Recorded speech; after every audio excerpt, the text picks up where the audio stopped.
Ambassador Zethkari adjusted his ceremonial robes one final time, the crystalline fabric shimmering with bioluminescent patterns that conveyed his species' highest diplomatic honors. Around him, the vast assembly hall of the Galactic Council buzzed with anticipation. Representatives from 47 species had gathered for this historic moment, the formal signing of the First Contact Treaty with the newest member of the galactic community, humanity. The humans had been discovered barely 3 cycles ago, a primitive species that had somehow managed to achieve faster-than-light travel, using what could only be described as controlled explosions and brute force engineering. Most civilized species had developed elegant quantum tunneling or dimensional folding technologies. Humans had essentially strapped massive engines to metal tubes and launched themselves into space with the subtlety of a meteor shower. The treaty is comprehensive, Zethkari murmured to his aide, a nervous-looking Vorthak named Glim. We've covered every possible scenario, every potential conflict. Resource rights, territorial boundaries, technological exchange protocols, cultural preservation, mandates. Even the most aggressive species in the Council have signed similar agreements without issue. Glim's secondary eyes flickered with uncertainty. Ambassador, perhaps we should have studied their culture more thoroughly. The initial reports were unusual. Nonsense. Zethkari waved a scaled appendage dismissively. Every species initially appears unusual. The Krayaks once seemed like mindless hive creatures until we understood their collective consciousness. The ethereal ones appeared to be energy beings beyond physical concerns until we learned they were simply very advanced quantum entities. Humans are just another carbon-based bipedal species with an oddly aggressive approach to problem-solving. The massive doors at the far end of the hall slid open with a pneumatic hiss. The human delegation entered, and Zethkari had to admit they cut an impressive figure. Unlike the flowing robes and ceremonial armor of other species, the humans wore simple black suits that somehow managed to look both formal and practical. Their leader, Ambassador Chen, strode forward with a confidence that bordered on arrogance. Honored members of the Galactic Council, Chen said, his voice carrying clearly through the hall's acoustic dampeners. Earth is honored to join this august body and looks forward to centuries of peaceful cooperation. The translation matrices hummed as Chen's words were converted into 46 different languages and communication methods. Zethkari nodded, approvingly. Standard diplomatic protocol. The treaty, Zethkari announced, gesturing to the holographic display that materialized between them. 2,047 pages of carefully negotiated terms, approved by all member species. Please take your time reviewing the final version. Chen accepted the datapad containing the treaty and handed it to one of his advisors, a stern-looking woman with graying hair. She began scrolling through the document, her expression neutral. Chen himself picked up a physical copy, an odd human preference for ancient data storage methods, and began reading.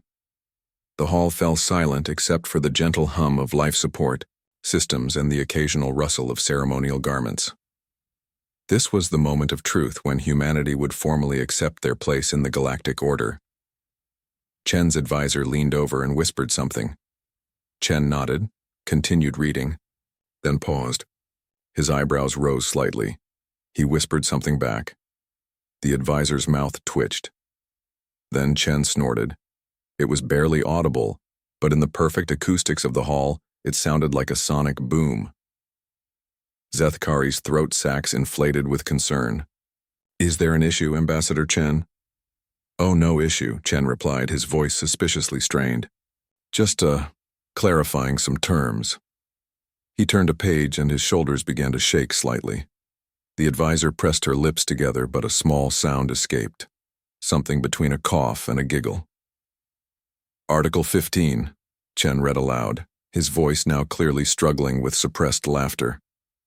In the event of territorial disputes, all parties agree to settle matters through the ancient and honored Vegan tradition of interpretive dance combat. He looked up. I'm sorry. Did this get translated correctly? Zethkari's scales flushed, purple with embarrassment. The Vegans are a highly respected species with a rich cultural tradition of— Oh, I'm not questioning their culture, Chen interrupted, turning another page. It's just— Okay, here's Article 23. Any species wishing to claim a star system must first compose a poem about its beauty and have it approved by the Council's Poetry Appreciation Subcommittee. The human advisor let out a snort of laughter that she tried to cover with a cough. Article 31, Chen continued, his voice rising with barely contained mirth. Trade disputes shall be resolved through competitive gardening with the Chlorophyll Coalition serving as judges. Several human delegation members were now visibly shaking with suppressed laughter. Article 47, military conflicts are forbidden, but species may engage in elaborate pranks as a form of diplomatic pressure, provided they are clever and cause no permanent harm. That did it. Ambassador Chen threw back his head and laughed, a loud, booming sound that echoed through the hall. His entire delegation erupted into laughter, some doubling over, others wiping tears from their eyes.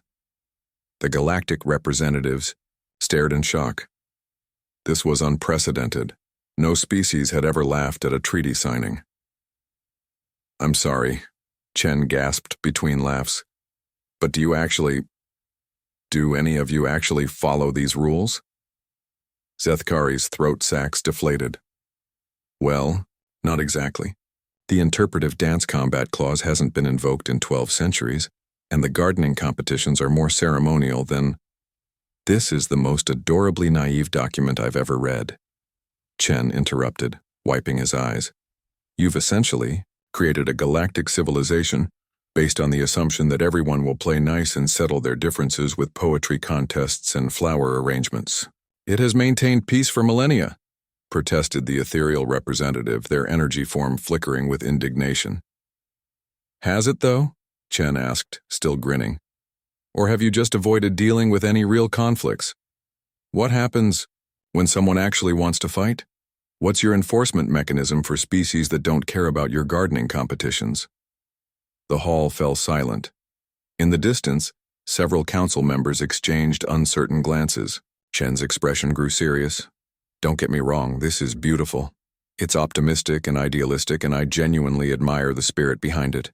But you've built a system that only works if everyone agrees to follow rules that no one actually follows, enforced by methods that no one actually uses. He signed the treaty with a flourish. Earth will be delighted to join the Galactic Council. But just so we're all clear, when someone eventually decides they don't want to settle their territorial disputes through interpretive dance, we'll be the ones knocking on your door with actual solutions. As the humans filed out, still chuckling, Zethkari turned to Glim. Maybe we should have studied their culture more thoroughly. Glim's secondary eyes were fixed on the retreating human delegation. Ambassador, what if they're right? What if someone eventually calls our bluff? Zethkari didn't answer, but deep in his scaled chest, something that might have been hope stirred. Perhaps the galaxy's most idealistic civilization had just found its most practical protectors.